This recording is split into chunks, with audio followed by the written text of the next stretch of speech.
Hi welcome to show Sai food. ఈరోజు మన recipe వచ్చేసి బీరకాయ పెరుగు కూర.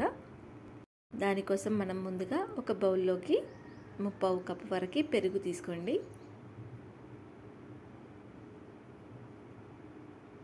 ఒక చెంచా శనగపిండి,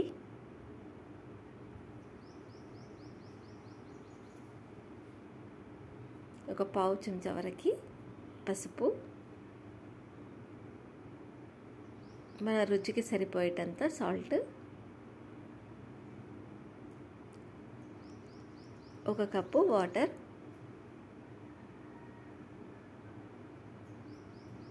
ఇప్పుడు ఇవన్నీ మిక్స్ అయ్యేటట్టు శనగపిండి ఉండలేం లేకుండా మొత్తం కలిసిపోయేటట్టు కలిపేసుకోండి.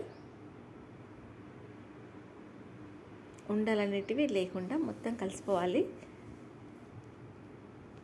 చూడండి, మొత్తం ఇలా మిక్స్ అయ్యేటట్టు కలిపేసుకోండి.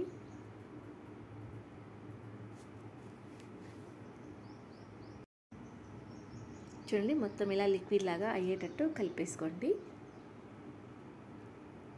మీడియం సైజువి 2 బీరకాయలని పొట్టు తీసేసి ఇలా కట్ చేసి పెట్టుకోండి.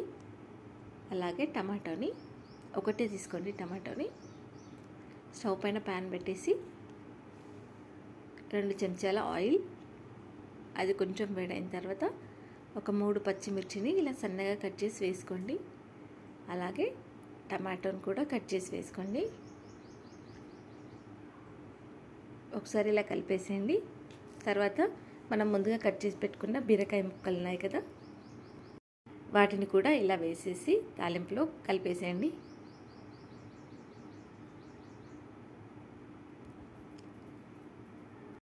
బీరకాయలో వాటర్ పర్సెంట్ అనేది ఎక్కువగా ఉంటుంది.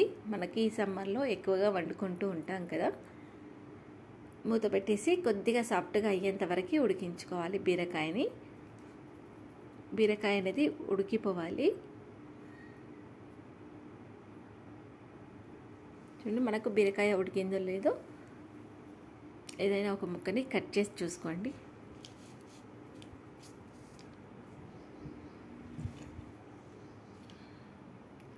బీరకాయ ఉడికిన తర్వాత మనం ముందుగా కలిపి పెట్టుకున్న పెరుగు మిశ్రమం ఇందులో వేయండి.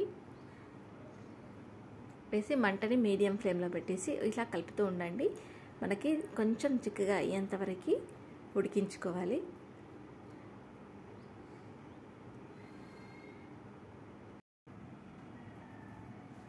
చూడండి, ఒక 2-3 నిమిషాల తర్వాత మనకి ఇలా కొంచెం దగ్గరికి వస్తుంది. తర్వాత స్టవ్ ఆఫ్ చేసి పక్కన పెట్టేసుకోండి. కొంచెం దగ్గరకు వచ్చిన తర్వాత ఇప్పుడు స్టవ్ పైన ఇంకొక బౌల్ పెట్టేసి దాంట్లోకి ఒక చెంచా నెయ్యి వేసుకోండి. అది కొంచెం వేడైన తర్వాత 1 స్పూన్ జీలకర్ర, 2 ఎండుమిర్చి, కొంచెం కరివేపాకు